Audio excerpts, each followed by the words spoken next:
Nabawasan ang mga Pilipinong nasisiyahan sa pagtatrabaho ng 5 pinakamatataas na opisyal sa bansa. Batay sa survey ng social weather stations noong December 12 hanggang 18.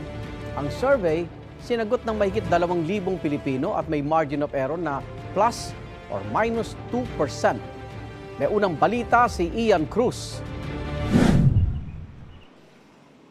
Sa SWS survey na isinagawa nitong huling quarter ng 2024, 51% ang nagsabing nasisiyahan sila sa pagganap ni Pangulong Bongbong Marcos sa kanyang tungkulin.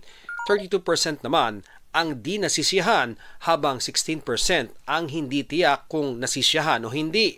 Itinuturing na moderate ang plus 19 na net satisfaction rating ng Pangulo, mas mababa kumpara sa plus 32 net satisfaction rating noong Setyembre na itinuturing na good.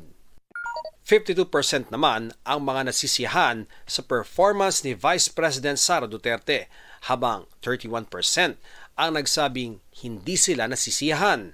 Pasok din sa moderate ang net satisfaction rating ng Vice na plus 21, na mas mababa sa kanyang plus 27 moderate rating noong Setyembre.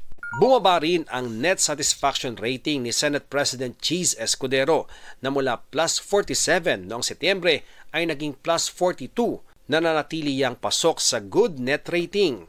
Wala naman sa plus 20 na moderate net satisfaction rating ni House Speaker Martin Romualdez ay naging plus 9 ang kanyang rating na itinuturing na neutral. Bumaba rin ang kay Chief Justice Alexander Resmundo sa plus 14 mula sa dating plus 23 net satisfaction rating, na nanatili yang moderate. Ito ang unang balita. Ian Cruz para sa GMA Integrated News. Igan, mauna ka sa mga balita, mag-subscribe na sa GMA Integrated News sa YouTube para sa iba't ibang ulat sa ating bansa.